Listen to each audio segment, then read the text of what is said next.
You were beside the president while he was giving his press conference, which led to speculation, Mayor, that you are going to be the next DPWH secretary.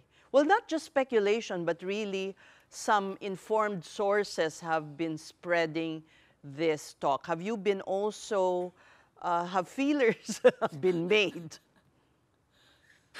Sis, pati nga ako nagulat ako dyan sa biglang lumabas na yan. Dahil lang ba nakasuot ako ng hard hat at naka-jacket ako, bigla na sila. I was only invited. Tinuntahan ako ng PMS, Sir, the President wants to talk to you. Please accompany him dyan sa kwan. Tinanong sa akin kung ano yung mga lugar na i-inspectin. Nagbigay ako ng mga listahan.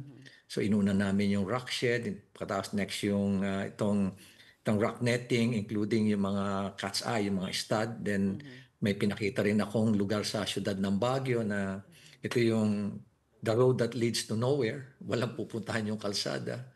Binanggit ko rin sa kanya yung mga project dyan sa UP na hindi matapos-tapos, dyan sa BGH. At ganoon na rin yung mga solar lights at yung mga roadside barrier na grabe rin ang markup sa mga prices niya.